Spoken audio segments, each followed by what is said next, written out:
Good morning, church. Today, the lessons for today is taken from John 20. We'll be reading from verses 24 to 28. Gospel of John, chapter 20, 24 to 28.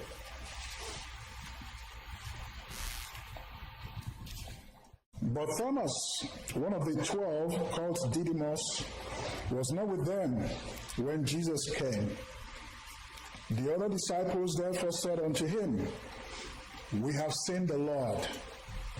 But he said unto them, Except I see in his hands the print of the nails, and put my finger into the print of the nails, and thrust my hand into his side, I will not believe. 26. And after 8 days again, his disciples were within, and Thomas with them. Then came Jesus, the doors being shut, and stood in the midst and said, Peace be unto you.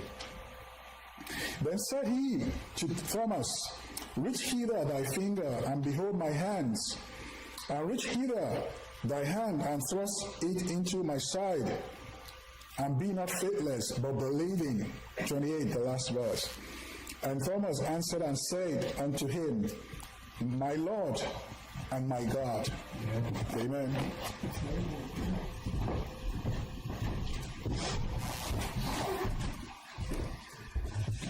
Good morning. Good morning. Excuse me if I start coughing. The family has colds again. Seems like they just always do. As most of you know, and I've shared it to some in the past, I have struggled with addiction in my life. I've been to a couple different support groups over the years, and one thing that I have learned, there's been a few things, but one thing that really sticks out is that addicts tend to become very secretive. Typically, when you become addicted to something, you're ashamed of it and you don't want people to know, right? And so you hide it. Sometimes what you're addicted to is a bad thing that could get you in trouble. And so you hide it for those reasons. It starts to warp you. You find yourself becoming secretive in general, not just because of the addiction. Keeping secret, hiding your actions, seems to become second nature. And truthfully, it's something that Amanda and I had to deal with early on. I would do things that were not necessarily bad, but I would automatically hide them and keep them to myself because something inside made me feel like I was supposed to.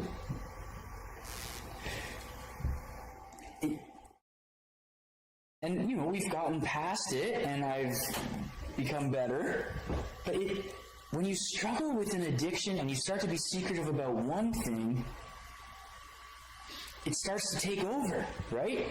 And really, you're secretive because you're doing something you don't want to get caught doing. Now, I'm sure most of you don't or haven't struggled with an addiction, but some of you might have. But we've all had times in our lives where we've been secretive about something, right? Maybe it wasn't recent. Maybe it was all the way back, when you were a little kid and you were hiding something from your parents. Or maybe it was more recent. But try and think about it. Think about the last time you were being really secretive and how you felt in that moment. Did you feel good? And I'm not including the times where you're trying to surprise a loved one or with a gift or something like that. I mean, the times where you didn't want to be caught, either out of fear or shame or both. Did you feel good in those moments? Did you feel brave and strong and confident? What if someone caught you while you were sneaking around in fear and called you a man or a woman of valor? Would you think they had it right? Would you think maybe they were just a little bit crazy? Or would you just be flat out confused? I wonder what was going through Gideon's mind. Because it's somewhat related situation in Judges 6:11 through 12. Now, he's not doing anything wrong, not in the eyes of God, but he is hiding. He is doing something in secret out of fear of being caught. And the angel of the Lord appears to him and calls him a mighty man of valor. What? Can you imagine what he must have been thinking in that moment? Let's read that. Judges 6:11 to 12. Now the angel of the Lord came and sat under the terebinth at Ophrah, which belonged to Joash the Abiezrite, while his son Gideon was beating out wheat in the winepress to hide it from the Midianites. And the angel of the Lord appeared to him and said, "The Lord is with you, O mighty man of valor." So first of all, we need to understand what Gideon is doing here. Now, the first 10 verses of chapter 6 tell us, right off the bat, we are told the Israelites did evil. And it's actually part of a pattern that emerges in the whole book of Judges. The book of Judges is the next chapter in God's story of redemption and restoration. And it's all about the people God established as part of his plan to be a holy nation, and how they just can't seem to stay faithful without constant guidance. There's this cycle in the book of Judges of the people doing evil and God punishing them. And then they cry out and God sends a judge to rescue them and lead them. And then once the judge dies, the cycle starts over. There were 14 judges. At times, Israel had 40 years of peace, and it was great. At other times, they had 6 or 7. And so verse 1 of chapter 6 is the start of another one of these cycles. The Israelites did evil, so God delivered them over to the Midianites. And the Bible in Genesis 25 actually describes the Midianites as distant relatives of the Israelites through Keturah, Abraham's second wife. And their oppression of the Israelites was so bad that it drove many of them to live in caves. Can you imagine that? That would be like today, a foreign nation invading us, and they treat us so badly we can't even live in our homes, and we go find caves in the woods or in the mountains to live in. How bad would the oppression have to be? Verse 3 tells us that any time the Israelites planted crops, the Midianites, Amalekites, and other men of the east came and destroyed them. The Midianites laid waste to the land, and they left nothing for the Israelites to eat.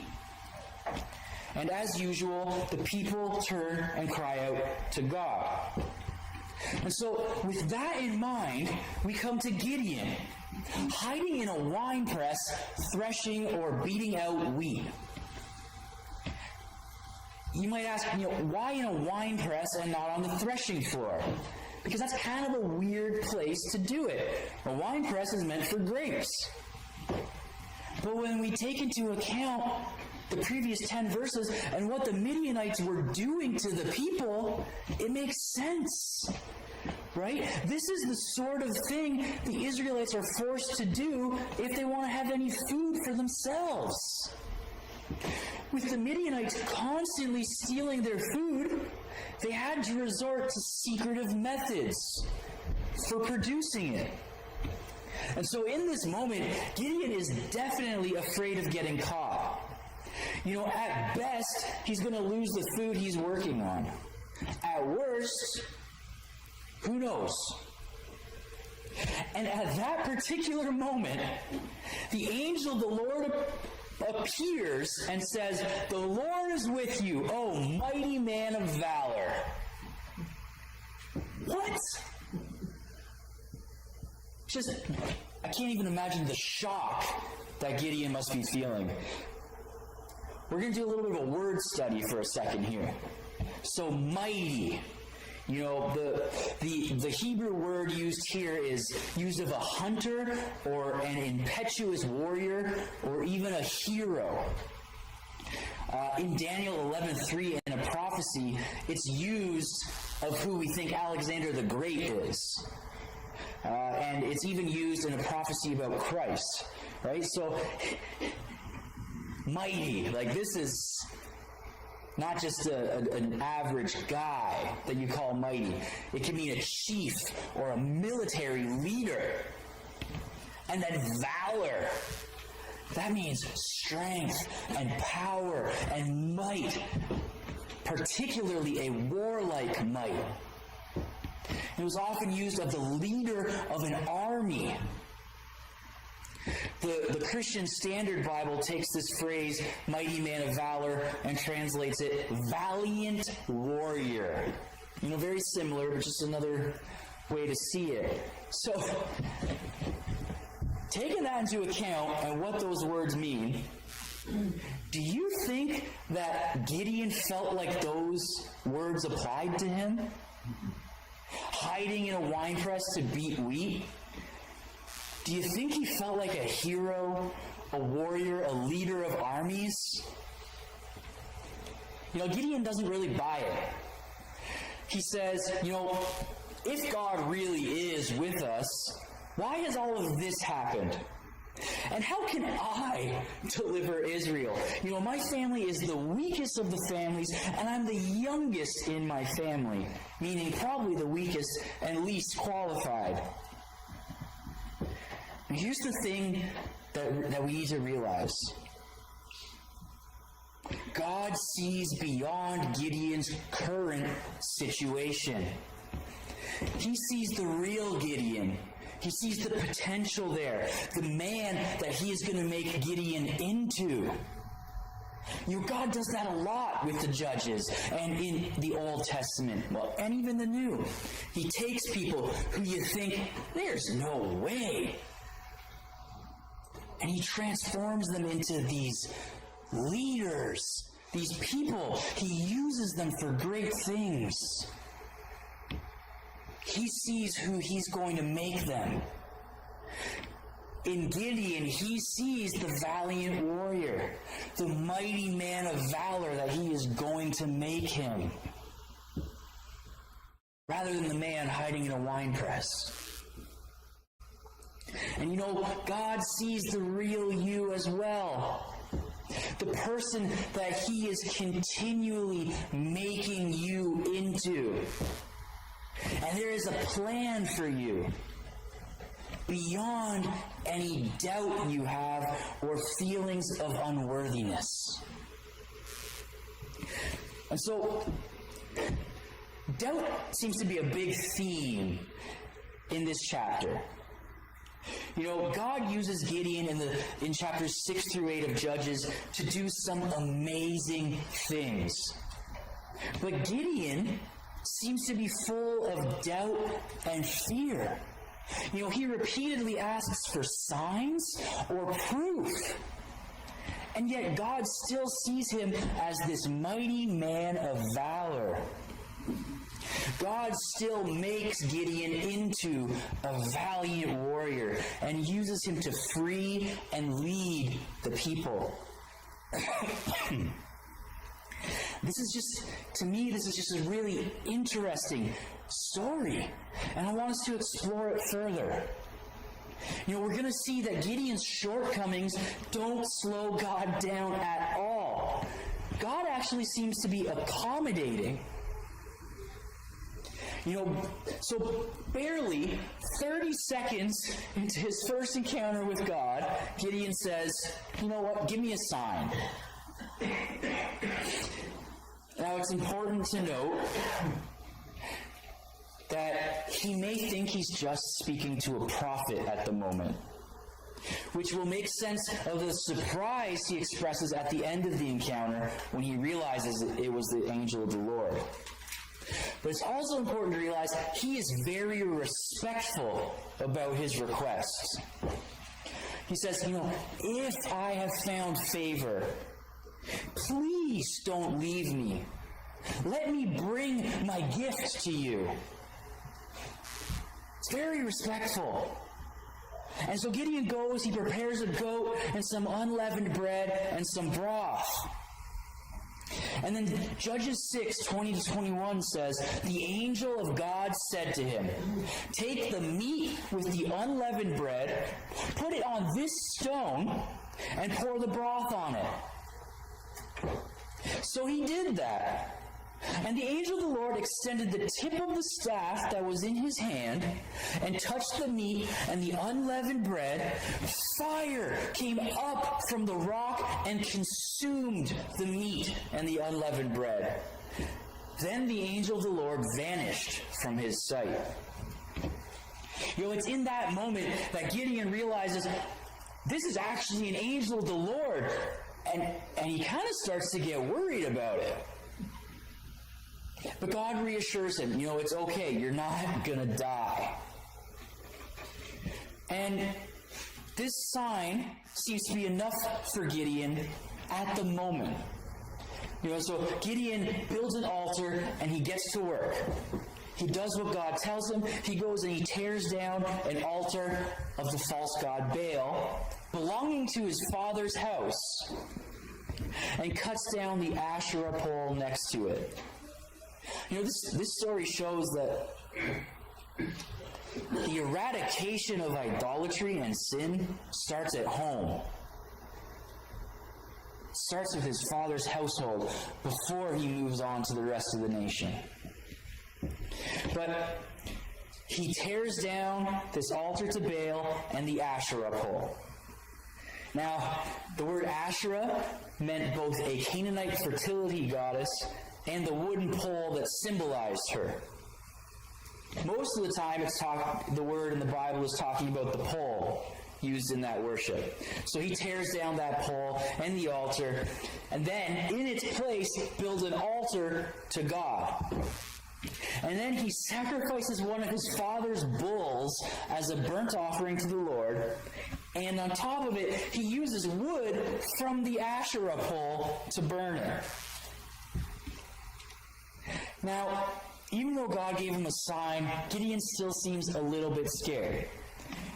He does this at night when no one can see it. Right? And I can't exactly blame him. That's a big challenge to the people around you at the time. You're tearing down something that they worship. That's really a challenge, right? And it's easy to say, he just encountered God, he received a sign, where's his faith? But it turns out the people did want to kill him for it afterwards. And his father intervenes. God keeps him alive through this. But whether he should have been afraid or not, I understand his fear.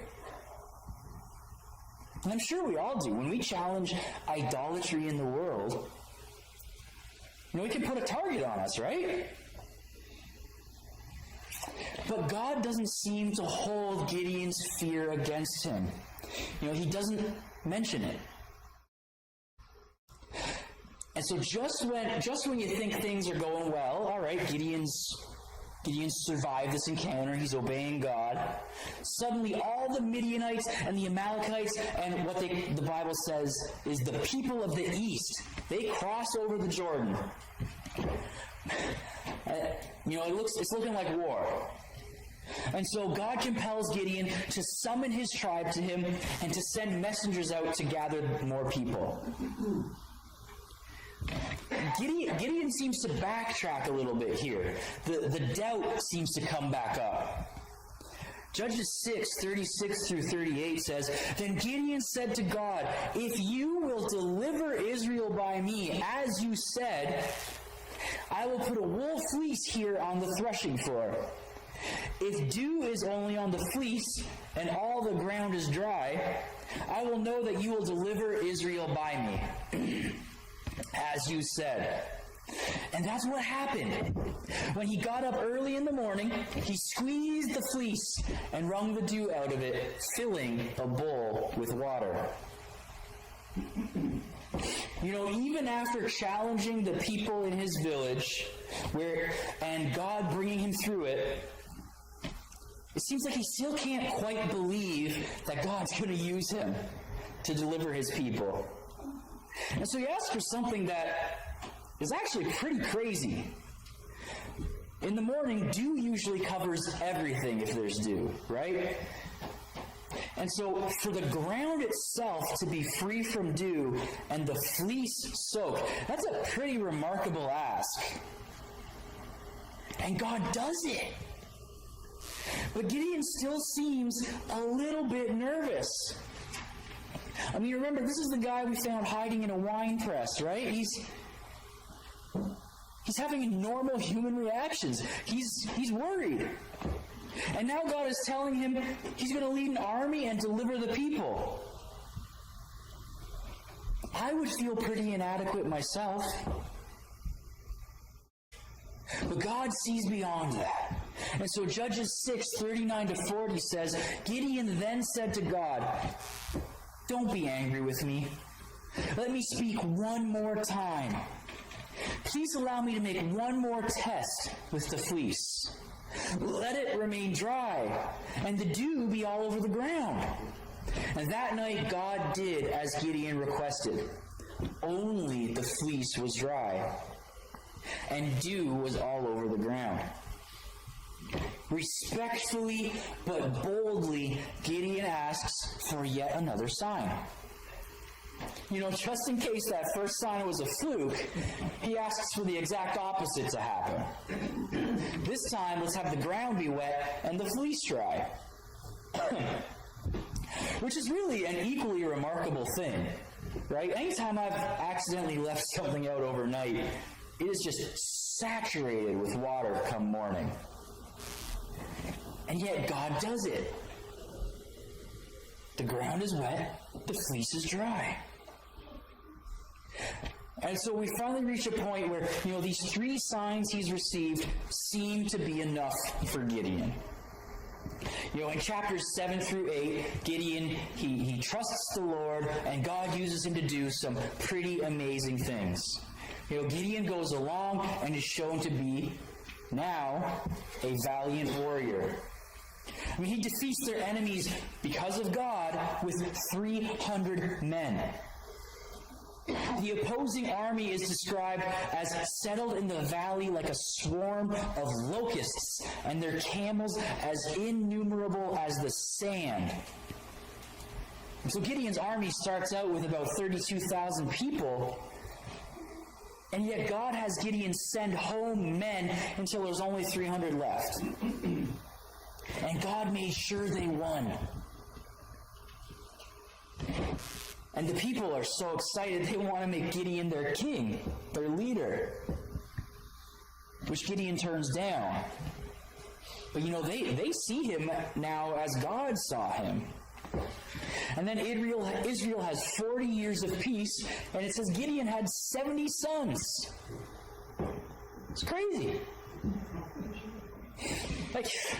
3 is too much for me. Not really, but man, it's... at the start of all of these events, Gideon seems to lack confidence in Yahweh's protection.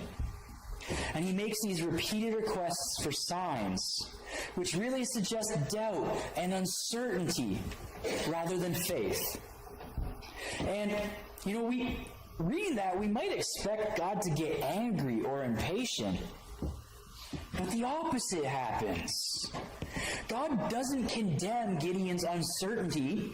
Instead, he patiently encourages Gideon's faith by granting the signs he asks for.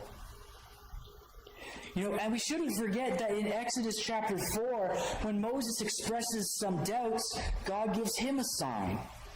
He has him throw down his staff and it becomes a snake.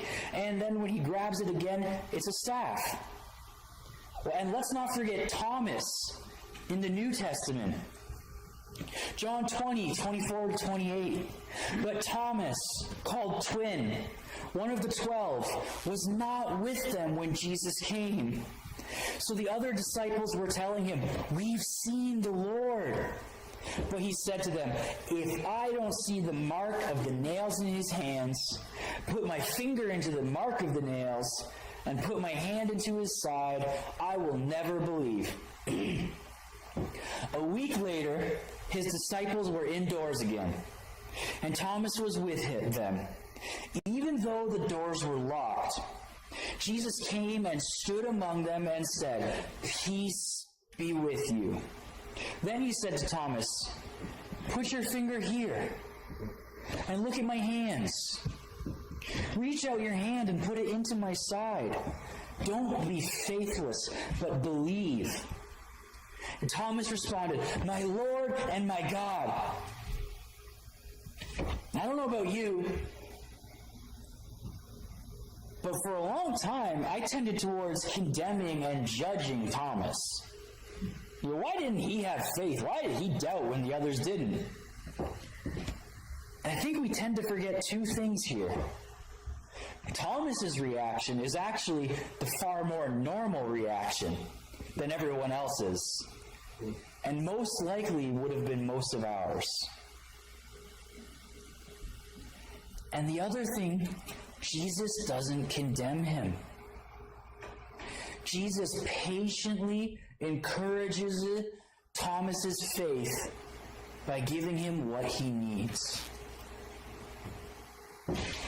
The message here seems to be that doubt is okay. Everyone has doubts at some point, often more than once in their lifetime. God can handle it. He doesn't get angry or condemn you. He will patiently give you what you need to encourage your faith. You might not like it. Then again, maybe you might. You just continue to seek him through those doubts. This might sound a little radical, but if you need a sign, ask for one. You never know. I'm not saying, put a fleece out and expect it to be dry and the ground wet.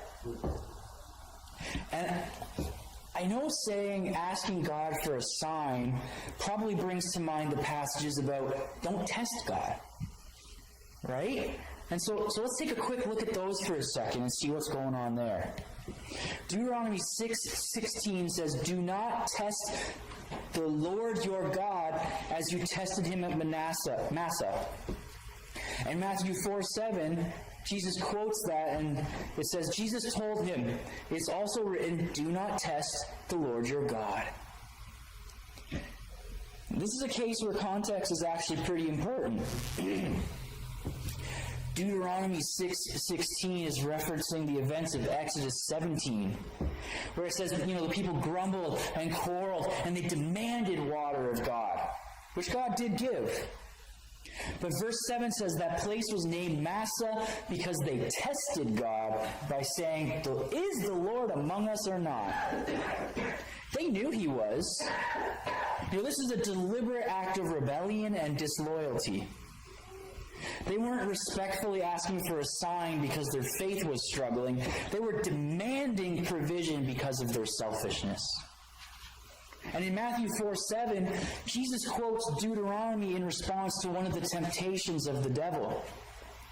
Satan takes Jesus to the highest point of the temple complex.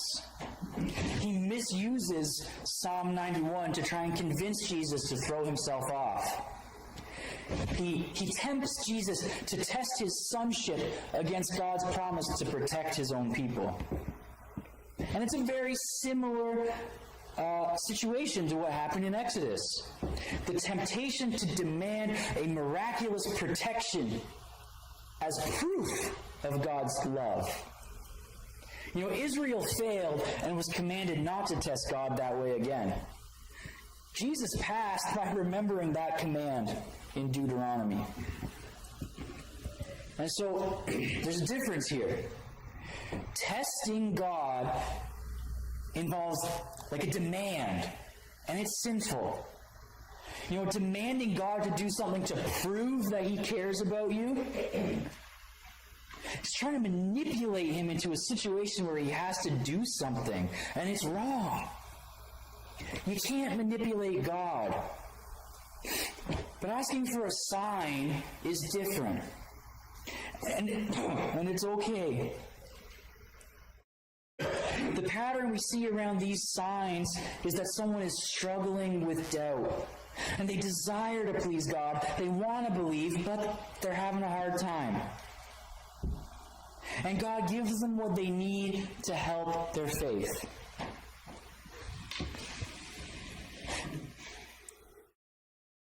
If you're struggling with doubt of some kind, that's okay.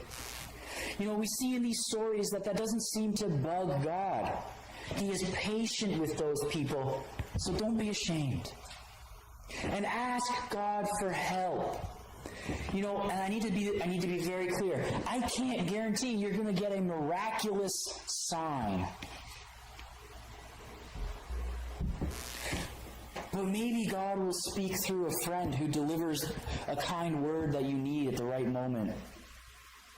Or maybe God will draw your attention to something in his word while you're reading it that will speak to your situation and help you.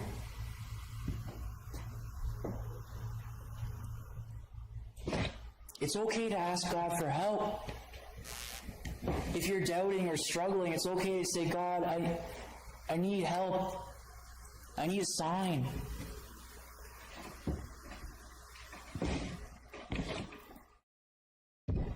God, just see what happens, Just ask for help. I can't guarantee one way or another how God will answer. But God makes it clear it's never wrong to ask him for help. But if you ask for help with your faith and your doubt or for a sign, you got to remember that God knows better than you do what you need. It might not be what you expect. As I've said, I can't guarantee a sign. I certainly can't guarantee a miracle. But what I can guarantee, I believe, based on Scripture, is that God will patiently give you what he knows that you need to help with your faith. You just have to be honest with him.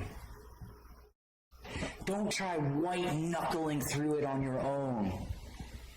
Cling to God. Be honest. Tell him if you're struggling. He already knows. He will do something to encourage your faith. There's one final thing that I want to say to all of you. Wherever your faith is, whether you're doubting or not, you're in a time of high or low. However you're viewing yourself in this moment, maybe you view yourself positively, maybe you're down on yourself. God sees you clearly. And he says to you, just as he says to Gideon, the Lord is with you, valiant warrior.